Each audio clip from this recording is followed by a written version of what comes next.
आज माहिती आहे की गणेशोत्सव आता अवघ्या काही दिवसांवर येऊन ठेपला आणि या दृष्टीने आता नियोजन सुरू झालेलं आहे। तिकडे पुण्यामध्ये याच गणेशोत्सवाच्या अनुषंगाने 2 स्वतंत्र बैठका घेण्यात आल्या आणि त्याच्यामुळे आता एक नवीन चर्चा सुरू झाली आहे। पहिल्या बैठकीत पुण्यातल्या काही प्रमुख मंडळांचा सहभाग होता। दुसऱ्या बैठकीत 5 मानाच्या गणपतींसह मंडई, बाबूगेनू, भाऊ रंगारी, श्रीमंत दगडूशेठ आणि जिलब्या या 10 गणपती मंडळांच्या प्रतिनिधींना आमंत्रित करण्यात आलेलं।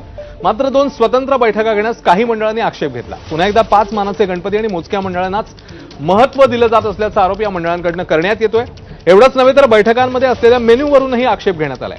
पहिल्या प्रमुख मंडळांच्या बैठकीला समोसा आणि मानाच्या दगडूशेठ आणि भाऊ रंगारी सारख्या महत्त्वाच्या गणपती मंडळाच्या प्रतिनिधींना व्हेज बिर्याणी का असा आक्षेप मंडळाकडून घेण्यात आलाय। त्यामुळे समोसा आणि बिर्याणीवरून आता नवा वाद रंगण्याची शक्यता आहे।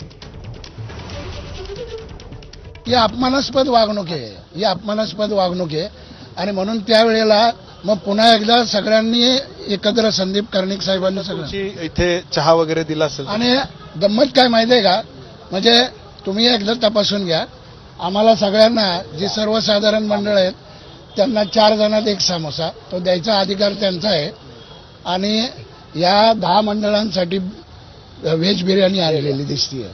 आणि आमची मंडळ छोटी जरी असली तरी त्यांच्या जरी तोडीची नसली तरी पण आमची मंडळ 3 आहेत ना, मंडळ ही मंडळाच्या शेवटी लोकमान्यांनी जो उत्सव सुरू केलेला आहे तो सर्वच मंडळांचा एकसारखाच असला पाहिजे। त्यांना एक वेगळा न्याय, आमच्या मंडळांना काही वेगळा न्याय, ही चुकीची भावना आहे असं मी तोडगा मला नाही वाटत निघेल। कारण का आता आयुक्तांनी जी बैठक बोलवली त्या बैठकीमध्ये असं दिसतंय की सर्वसामान्य मंडळं जी आहेत त्यांना खुर्चीवर विद्यार्थ्यांसारखं बसवलं होतं आणि जी बाकीची मंडळं बोलवली त्यांना व्हीआयपी ट्रीटमेंटनी बसवलंय।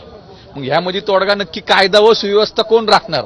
मान्य आयुक्त राखतील का आता गणेश मंडळ राखतील? त्यांनी ग्वाही दिलेली आहे की एक मध्य काढू म्हणून, पण मध्य योग्य निघल की सगळेच एकाच व्यासपीठावर आल्याशिवाय हा मध्य निघणार नाही।